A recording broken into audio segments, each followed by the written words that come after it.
ओम नमस्ते जी।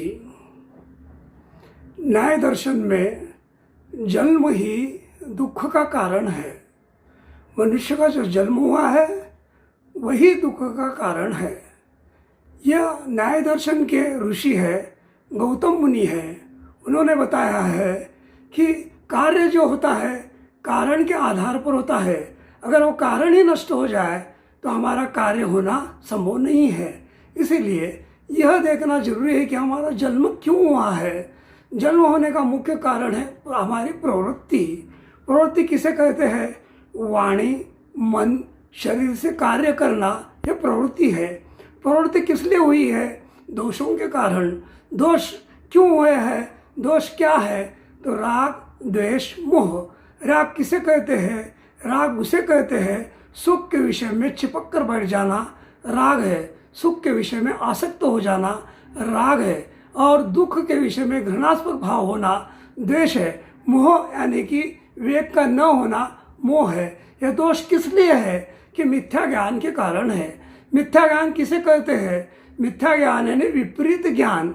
यानी कि जैसे कि शरीर अनित्य है इसे नित्य मान बैठना, आत्मा नित्य है उसे अनित्य समझना, सुख को दुख समझना, दुख को सुख समझना, शुद्धता को अशुद्धता समझना, अशुद्धता को शुद्धता समझना, जड़ को चेतन समझना, चेतन को जड़ समझना, यह विपरीत ज्ञान है, अविद्या है, मिथ्या ज्ञान है। जब तक ये मिथ्या ज्ञान रहता है तब तक हमारा शरीर का होना अवश्य हो जाता है, हमारा जन्म होना अवश्य हो जाता है।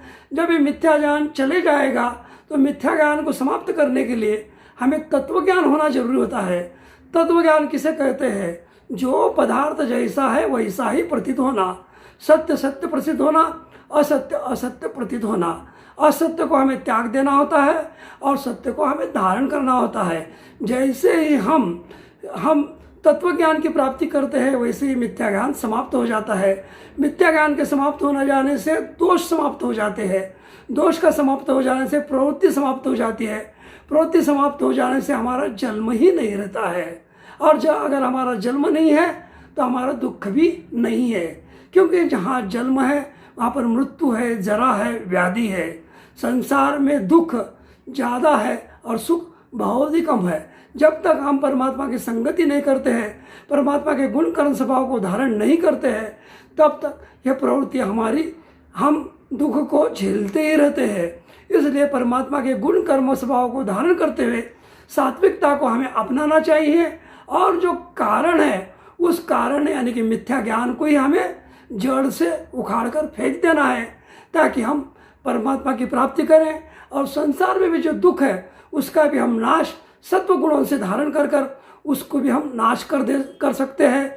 जब तक हम परमात्मा की प्राप्ति नहीं करते तब तक हम सत्व गुणों को धारण कर हमारे अंदर जो दुख है उस दुख का निवारण हमें करना चाहिए। और दुख का निवारण संसार में रहते हुए भी करते हैं तो हमें बहुत प्रकार का सुख के लाभ भी होते हैं और परमात्मा के सानिध्य में हम पूर्ण सुख को प्राप्त करते हैं। और दुख की अत्यंत निवृत्ति ही मोक्ष है और इस मोक्ष को पाना हमारा परम कर्तव्य है। मनुष्य जीवन पाकर हम इसका कर्तव्य को पालन करते हैं तो हम दिन प्रतिदिन परमात्मा के निकट पहुंचते हैं और समय पाकर हम परमात्मा के दर्शन करते हैं। ये बिल्कुल सत्य बात है। इस बात के लिए हमें लगातार पुरुषार्थ करता चाहिए और पुरुषार्थ के लिए अष्टांग योग ही सबसे अच्छा साधन है, उसे हमें करना चाहिए। ओम शम।